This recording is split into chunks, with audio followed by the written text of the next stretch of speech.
नमस्ते भाई। आज मैं बात करूंगा कुछ ऐसी चीजों की, कैसे आपको मैथ के जितने भी मास्टर हैं वो कैसे आपको पागल बनाते हैं। और वो सारी चीजें बताऊंगा जो आजकल ये जो फेक प्रमोशन चल रहे हैं इनसे आप कैसे बच सकते हैं। और आपको बचना चाहिए भाई, अगर अपनी तैयारी कर रहे हैं ना और काफी टाइम लगा चुके हैं या लगाना नहीं चाहते हैं तो ये सारी चीजें बहुत अच्छे से समझ लेना। देखो, आपने कभी भी देखा होगा जब कभी भी कोई भी पेपर होता है, चाहे वो लेट से एसएससी का हो या रेलवे का हो, उसके कुछ दिन बाद आंसर की जैसे ही आ जाती है वैसे ही सारे टीचर्स, ऑलमोस्ट, मैं किसी एक का नाम नहीं ले रहा और मैथ के खासकर मैं टीचर्स की बात कर रहा हूं, ठीक है, वो आते हैं और वो सॉल्यूशंस कराते हैं। फिर वो बताते हैं उस सॉल्यूशन में कि किस हिसाब से आपको ये क्वेश्चन एग्जाम में करना था। आपने ये चीज जरूर नोटिस की होगी, आप जब किसी क्वेश्चन को पेपर में सोल्व करते हैं तो वो अलग तरीके से सोल्व होता है। भले ही आपके मेथड लंबे हैं छोटे हैं उसकी मैं बात नहीं कर रहा हूं, जो आपका तरीका है उसी से आप पेपर में सोल्व करते हैं। और फिर बाद में जैसे ही आप ऐसी कोई वीडियो या कोई किसी का सॉल्यूशन या कोई शॉर्ट वीडियो देखते हैं जिसमें आपको लगता है वो बताते हैं कि नहीं ये क्वेश्चन तो आपको ऐसे सोल्व करना था, एक क्वेश्चन में तो ये ट्रिक लग जा रही थी, इसको तो आप ऐसे देखते, इसको तो आप ऐसे देखते।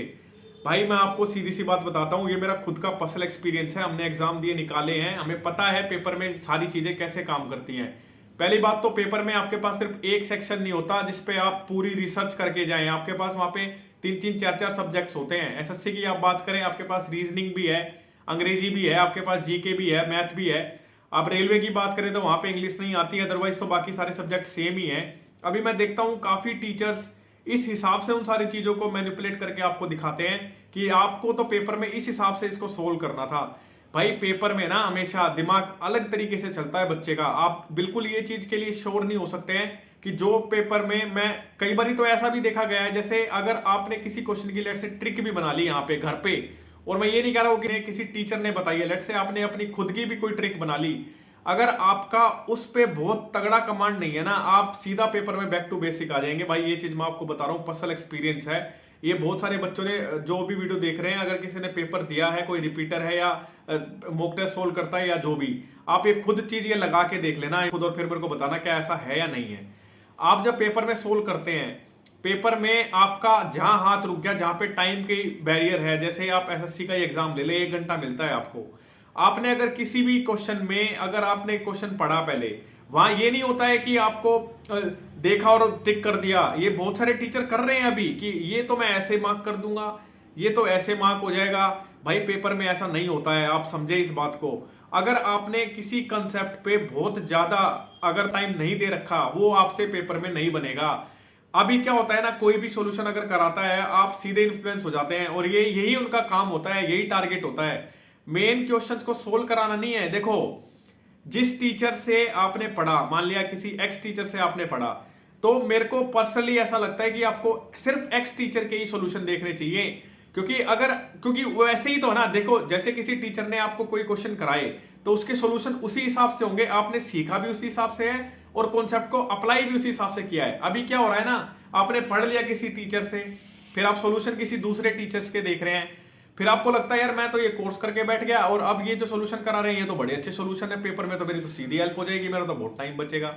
देखो, आपको ये नहीं करना है, ये बहुत बड़ी गलती होती है जो हर कोई बच्चा कर रहा है आज के टाइम में। मेरे पास भरे पड़े हैं मेल, पूछते हैं बच्चे की यार स्पीड हमारी नहीं बन रही है, हमारे कॉन्सेप्ट भी ठीक है, हमने पढ़ाई भी कर ली है। देखो, मैथ एक ऐसा सब्जेक्ट है बिना प्रैक्टिस के नहीं आएगा। आप चाहे जिस मर्जी से पढ़ लेना, जिस मर्जी से आप तैयारी कर लेना, जिस मर्जी टीचर से आप ट्रिक देख लेना, जो मर्जी इकट्ठे कर लेना, जब तक आपके बेसिक्स अच्छे नहीं है, जब तक आपके कंसेप्ट पे कमांड नहीं है, जब तक आप पीवाईक्यू पे आपकी कमांड नहीं है, और जब तक आप खुद पेपर को नहीं सोल्व कर रहे, आप जिस मर्जी टीचर के देख लेना भाई सॉल्यूशन, उससे कुछ नहीं होगा पेपर में। मेरे साथ ऐसा बहुत बार हुआ है, जैसे ही मैं कोई क्वेश्चन सोल्व करता हूँ, लेट से किसी टीचर ने मेरे को बताई है कि ये ट्रिक इसमें, या मैं देखता था कि भाई अपने टाइम में कैसे इन सारी चीजों को करना होता है, और मैं किसी भी लेट से एक्स टीचर का मैंने कोई ट्रिक देख ली, पेपर में अगर वो याद नहीं आई, आप सीधे बेसिक पे आ जाएंगे। आप ये चीज दिमाग में बैठा लेना, सबसे पहले आपकी फाउंडेशन ही है भाई, ये ट्रिक व्रिक बाद की बातें हैं, ठीक है। और अब तो जिस हिसाब से पेपर आ रहे हैं ना, उस हिसाब से तो बहुत कंसेप्चुअल पेपर सारे हो गए हैं। अब वो वाली बात नहीं रह गई है कि आपने कोई ट्रिक सीख ली। वो पहले क्या होता था, जितने भी आपके मेंसुरेशन के क्वेश्चन थे, मोस्टली क्वेश्चंस में 11 का मल्टीपल देख के आंसर हो जाता था। और वो 11 का मल्टीपल भी बच्चा क्या कर रहा है ना, बच्चे ने बस ये सीख लिया कि 11 का मल्टीपल लगा दो।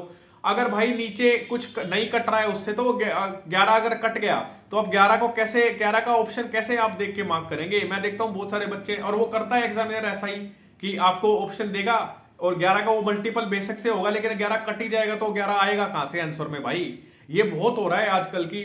ये देख लो यूनिट डिजिट से तो मैं इसको ऐसे कर देता, पेपर में ये सारी चीजें धरी की धरी रह जाती हैं भाई। हमारा पर्सनल एक्सपीरियंस है इसलिए हम बता रहे हैं, नहीं तो कोई पेपर बच्चा दे के आया होगा ना वो भी बता देगा। पेपर में आपके पास टाइम नहीं होता है कि एकदम से आपको बस तुरंत सारी चीजें पकड़नी होती हैं। आप वहां पे ये दिमाग नहीं लगा सकते, अरे इसमें डिजिटल सम नहीं लग रहा है, इसमें यूनिट डिजिट नहीं लग रही है, अब इसमें ये वाला कॉन्सेप्ट नहीं लग रहा है। वहां पे इतना टाइम ही नहीं होता है। वहां पे आपको फ्लो में चलना है पूरा। आपने कैसे ही क्वेश्चन पढ़ा आपको समझ में आ जाता है मैं इसको बना सकता हूं। फिर वहां पे आप 2 से 3 तरीके चेंज नहीं कर सकते। मैं देखता हूं, अब आप खुद ही देख लो, डिस्काउंट एक ऐसा चैप्टर है जिसमें मल्टीपल प्रॉफिट लॉस की मैं बात कर रहा हूं, मल्टीपल अप्रोचेज हो सकती है, मल्टीपल उसमें कॉन्सेप्ट्स भी, सबसे बड़ा चैप्टर भी मैं मानता हूं अर्थमेटिक का, और बहुत सारे कॉन्सेप्ट्स हैं और सबका तरीका अपना अलग है। कोई रेशियो से सोल्व कराता है, कोई परसेंटेज से सोल्व कराता है, कोई कुछ किसी तरीके से सोल्व कराता है, कोई सक्सेसिव से कराता है, अलग अलग तरीके हो सकते हैं। लेकिन आपको मन बनाना पड़ेगा पहले ही कि हाँ मैं सिर्फ एक वे ये अप्रोच अपनाऊंगा, या मैं रेशियो से करूंगा, या मैं इस 100 प्लस से करूंगा, या 100 माइनस से करूंगा। वो चीज आपको पहले ही लेके जानी पड़ेगी पेपर में। अभी बच्चा क्या कर रहा है ना, कोई भी क्वेश्चन आते हैं नए, ठीक है, फिर वो बच्चा सॉल्यूशन देखता है और फिर सोचता है, फिर टीचर उसको ऐसे करा देता है। भाई टीचर्स के पास वो डाटा ऑलरेडी आया हुआ होता है, पेपर में आपके पास नया डाटा आता है। ऐसा देखो, जो चीज आपने 10 बारी प्रैक्टिस कर रखी है घर पे सेम क्वेश्चंस की, उनमें आप जितने मर्जी तरीके अपने इजाद कर सकते हैं, उनमें कोई दिक्कत नहीं है। लेकिन जैसे ही आप पेपर में बैठते हैं, पेपर में हर एक क्वेश्चन एक डिफरेंट तरीके से आता है, डिफरेंट पैटर्न से आता है। मैं ये भी कह सकता हूं पैटर्न लेट से सेम आ गया तो जितना भी डेटा है वो तो चेंज होके आएगा ना। ऐसा नहीं है, बहुत कम चांसेस होते हैं कि मैथ में सेम क्वेश्चन रिपीट कर जाएं। थीम सेम हो सकती है, कॉन्सेप्ट पूछने का तरीका सेम हो सकता है, लेकिन जरूरी नहीं है भाई वो सारी चीजें सेम हो। आपको यही चीज समझनी पड़ेगी।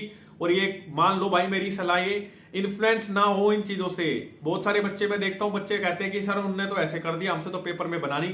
पेपर में आपके पास स्ट्रेस होती है, पेपर में आपके पास दिमाग उस हिसाब से नहीं काम कर रहा होता। घर बैठ के तो भाई चीजें अलग हो जाती हैं। हो सकता है कोई 10 क्वेश्चन मैं आपको दे दूं, वो डिफिकल्ट है, वो मॉक टेस्ट की फॉर्म में आ जाए या पेपर की फॉर्म में आ जाए, या आप ना कर पाए, लेकिन घर बैठ के आपने उनको एनालाइज कर लिया, फिर तो आप कर ही सकते हैं सोल्यूशन उनका। फिर क्या दिक्कत है? आपको भाई इन सब चक्करों में नहीं पड़ना है। अपनी तैयारी करो, अपने कंसेप्ट पे काम करो, ठीक है। फालतू ये मत देखो कि ये और उन्होंने तो ऐसे करा दिया, हम तो कर ही नहीं पाएंगे। पेपर में अलग तरीका होता है। लेट से कोई मैथ का मास्टर है, वो मैथ के क्वेश्चन सोल्व करा रहा है, पेपर में 3 सब्जेक्ट और भी होते हैं, बच्चा वहां भी दिमाग लगाता है। वहां पे आपको आर्ट ऑफ स्किपिंग भी करनी होती है। कोई क्वेश्चन ऐसा आ गया बड़ा, भाई मैं तो छोड़ूंगा इसको, ये मुझसे बनेगा ही नहीं, वो छोड़ना भी पड़ेगा आपको। ऐसा नहीं होता है कि उसके पीछे ही बैठ गए हैं, क्योंकि आपको और भी सब्जेक्ट्स है, क्योंकि नंबर तो सबके क्वेश्चन के सेम ही होते हैं ना। ऐसा तो है नहीं मैथ का नंबर क्वेश्चन आपको 4 नंबर देगा और अंग्रेजी का 2 कम देगा।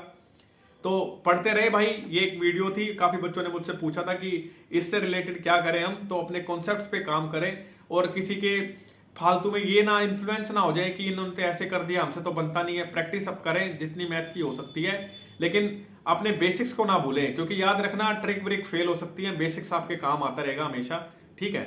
मिलते हैं अगली वीडियो में भाई, पढ़ते रहें।